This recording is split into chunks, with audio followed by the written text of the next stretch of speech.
Hey guys, welcome to another Beginner to Pro episode. Sorry it took so long for me to make the next one, but here it is. Alright, so last I checked, we just got you guys acquainted with epic equipment, and by now I'm hoping y'all have gotten most of your gear upgraded from exceptional to epic, so now let's just get to work on enhancing your gear. I touched on enhancing a tiny bit in previous episodes, but this will be a bit more fleshed out since before you weren't really enhancing too much, now it's all about enhancing to get the rest of your power. Well, not factoring like gemstones and such. Enhancing is a pretty simple mechanic in MapleStory 2 and the main method of upgrading your gear. By default, equipment provides you with the base amount of stats, which you can see printed in just regular white on the item, but you can enhance these stats to be even stronger, increasing said stats along with your gear score. The things that can be enhanced are your headpiece, top, bottom, overall, gloves, footwear, and your weapons, but only dual-wielding weapons can be enhanced, so offhand weapons like Priest Codex or Knight's Shield cannot be enhanced. First, before we even get into enhancing, what you need to know is that enhancing is the main way to increase your character's power more than anything else in the game, apart from getting actual better gear. But unless you're going up a weapon tier like switching from an epic weapon to a legendary weapon, getting an item to max enhancements is the best thing you can do. Just gotta hope whenever you enhance that RNGesus is in a good mood. The enhancement button is in the inventory. When you click on it, you'll see two very voluptuous NPCs, Ophelia and Peachy. Each one sells a different service.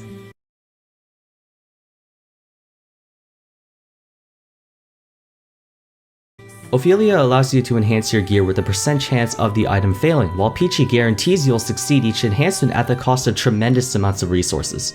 I'm gonna say this right now, Peachy's service is awful. Even though I think she's the cuter one, the stage you want to start using Peachy's guaranteed service is when you start getting to much lower percentages in enhancing like 30% or 20% chance, which is around like plus 12 to plus 13. But by then, to enhance your equipment with Peachy, you have to use like 20 times to almost 100 times the amount of resources to guarantee a pass.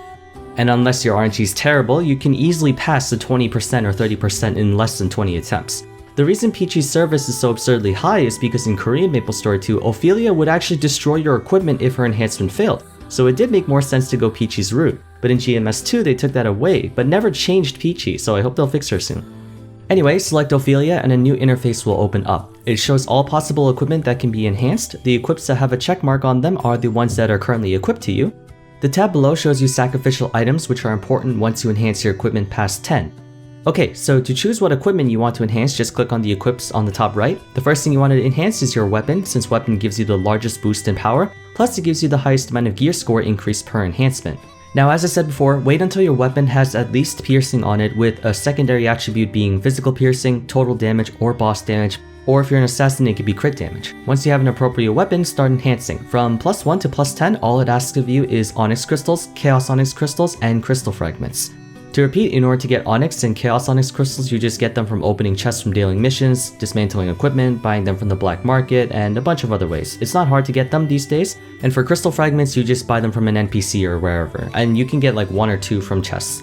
Anyway, when you start enhancing, you'll get to about plus 5 without much problem, but from then on, the rates will begin to drop a bit, and you'll fail quite a few enhancements. But every time you fail, notice how it says enhancement charge plus 1 or something like that, right?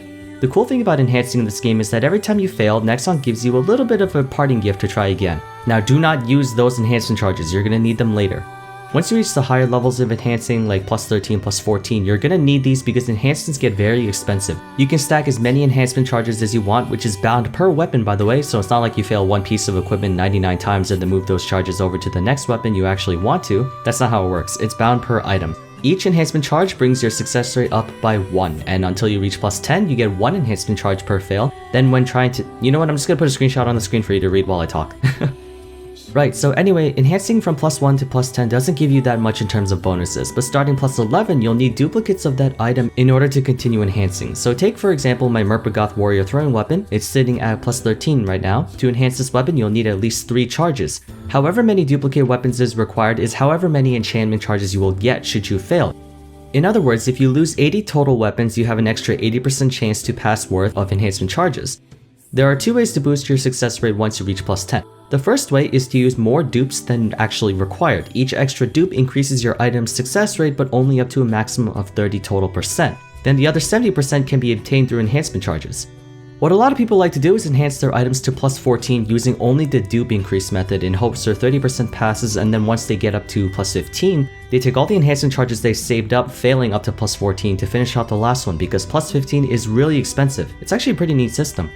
That way, like, eventually, let's say you fail like 45 times, eventually you will be able to pass. It's not like back in MapleStory 1 where it's just RNG, RNG, RNG, RNG, RNG, RNG, RNG forever. Although it is still RNG in MapleStory 2, but just not nearly as unforgiving.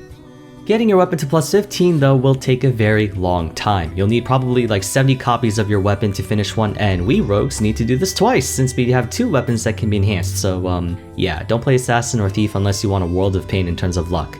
As for the rest of your gear, enhancing your armor pieces to plus 10 is super simple, and there really isn't a point going beyond that since all enhancing armor does is just give you a little bit more defense, but MS2 is all about dodging, so you don't really need to care too much about defense. Just plus 10 all of your gear, that's enough for that point, and then maybe in like legendary gear you might go a little higher.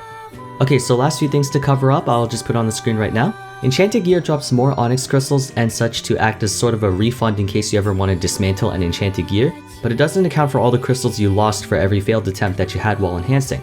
Gear score increase is based on the base gear score of the item, meaning weapons give the most, top and bottoms give the second most, and so on and so forth. Peachy does not require dupes and instead requires crystal ore, but you should never in your right mind be using Peachy because, well, she's really expensive.